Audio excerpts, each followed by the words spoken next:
যুক্তরাষ্ট্রে Donald Trump প্রশাসনের দ্বিতীয় মেয়াদে নতুন একটি সরকারি বিভাগের দায়িত্ব পাচ্ছেন টেসলা সিইও ইলন মাস্ক।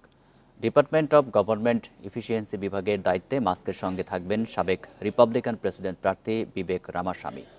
এদিকে নতুন প্রতিরক্ষা মন্ত্রী হিসেবে সাবেক জ্যেষ্ঠ সেনা কর্মকর্তা ও ফক্স নিউজের উপস্থাপক পিট হেগসেথের নাম ঘোষণা করেছে ট্রাম্প শিবির। যুক্তরাষ্ট্রের নতুন মন্ত্রিসভা ও সরকারি গুরুত্বপূর্ণ পদগুলোতে নিয়োগ দিতে শুরু করেছেন নবনির্বাচিত প্রেসিডেন্ট ডোনাল্ড ট্রাম্প।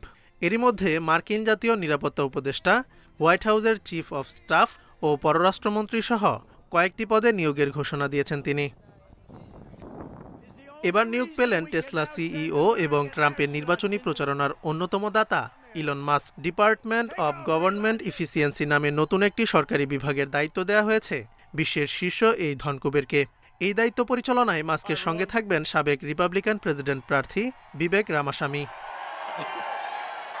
তাদের নিয়োগের বিষয়ে এক বিবৃতিতে ট্রাম্প বলেন, সরকারি আমলাতন্ত্র ভেঙে ফেলা, অতিরিক্ত বিধিবিধান কমানো, অপব্যয় হ্রাস এবং ফেডারেল সংস্থাগুলোর পুনর্গঠনে কাজ করবেন মাস্ক ও রামাস্বামী।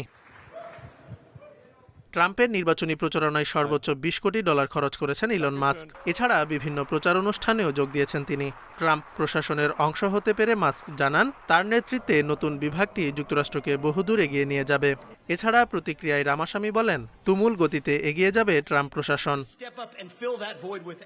এদিকে নতুন প্রতিরক্ষা মন্ত্রী হিসেবে পিট হেগসেথের নাম ঘোষণা করেছে ট্রাম্প শিবির। 44 বছর বয়সী হেগসেথ একজন সাবেক জ্যেষ্ঠ সেনা কর্মকর্তা এবং ফক্স নিউজের উপস্থাপক। তার বিষয়ে ট্রাম্প বলেন, পেট একজন বলিষ্ঠ, স্মার্ট এবং আমেরিকা ফার্স্ট নীতির সত্যিকারের বিশ্বাসী। পেটের নেতৃত্বে মার্কিন সামরিক বাহিনী দুর্দান্ত হয়ে উঠবে বলেও জানান Trump. Central intelligence agency CIA এর পরিচালক হিসেবে নিয়োগ পেয়েছেন জন র্যাডক্লিফ। এর আগে জাতীয় গোয়েন্দা বিভাগ ডিএনআই এর পরিচালক হিসেবে দায়িত্ব পালন করেছেন তিনি। ট্রাম্পের বিরুদ্ধে ডেমোক্র্যাটদের সমালোচনা রুখতেও যথেষ্ট সোচ্চার ছিলেন টেক্সাসের সাবেক কংগ্রেসম্যান র্যাডক্লিফ। এছাড়া হোমল্যান্ড সিকিউরিটি বিভাগের প্রধান করা হয়েছে ডাকোটার গভর্নর ক্রিস্টি নয়েমকে।